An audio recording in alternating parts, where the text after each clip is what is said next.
নাজমুল, আজ বাজারে নিত্য প্রয়োজনীয় পণ্যের দাম কেমন দেখছেন জানাবেন।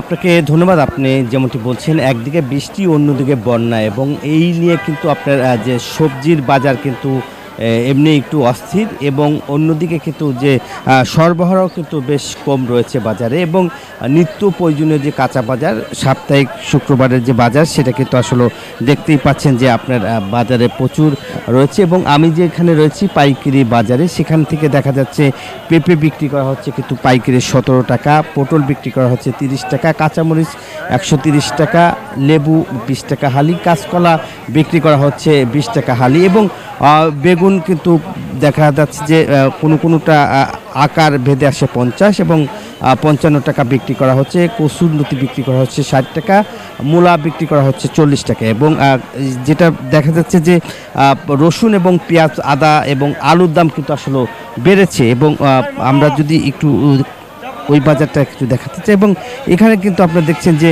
যেটা কহি বিক্রি করা হচ্ছে 30 টাকা কেজি, এবং প্রতিটা পিস লাউ বিক্রি করা হচ্ছে 35 থেকে 40 টাকা। এবং সেখানে কিন্তু যে নিত্য প্রয়োজনীয় যে জিনিসপত্র পাইকারি বাজারে কিন্তু আপনার দেখা যাচ্ছে একটু কম, এবং এইখান থেকে যে খুচরা বাজারে যাচ্ছে, খুচরা বাজারে কিন্তু যে 2 গুণ দাম বেশি কিন্তু বিক্রি করা হচ্ছে। এবং সেখানে যে বাজার মনিটরিং, সেই বাজার মনিটরিং কিন্তু আসলে কাঁচা বাজারের যে মনিটরিং সেটা কিন্তু আসলে করা যাচ্ছে না। এবং 80 টাকা থেকে 90 টাকা কিন্তু আপনার টমেটো বিক্রি করা হচ্ছে, পাকা টমেটো। এবং এছাড়াও কিন্তু যে মিষ্টি লাউ যেটা বিক্রি হচ্ছে প্রতি কেজি 40 টাকা। এই ছিল আমার কাছে সাভারের কাঁচা বাজারের সর্বশেষ।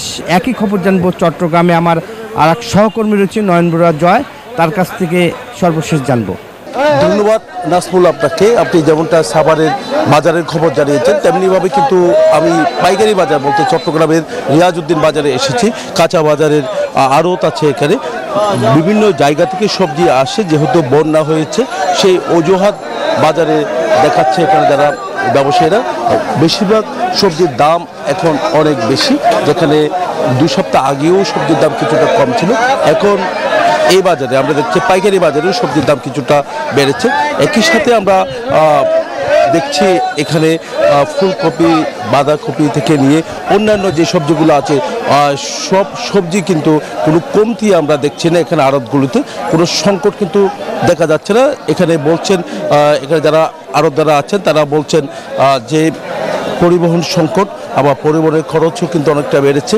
একই সাথে সকালবেলা আপনি দেখতে পাচ্ছেন যে সকালবেলা রিয়াজউদ্দিন বাজার যেহেতু আড়ত, এখানে যারা খুচরা ব্যবসায়ীরা আছেন, চট্টগ্রামের প্রত্যন্ত অঞ্চলের যারা খুচরা ব্যবসায়ী আছেন তারা কিন্তু এখানে ছুটে আসেন।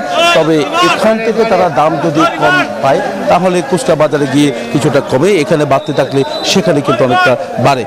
এখানে কিন্তু আমরা দেখছি কোনো সবজির দাম কম, আবার কোনো সবজির দাম দেখছি কিছুটা বেশি। তবে যেভাবে খুচরা বাজারে বিক্রি করা হচ্ছে সেভাবে কিন্তু দাম নেই। পাইকারি বাজারে কোনো সবজির দাম কিন্তু অনেক কম আমরা দেখছি। তো এই ছিল আমার এখানকার সর্বশেষ। ফিরে যাচ্ছি স্টুডিওতে সোহাগের কাছে।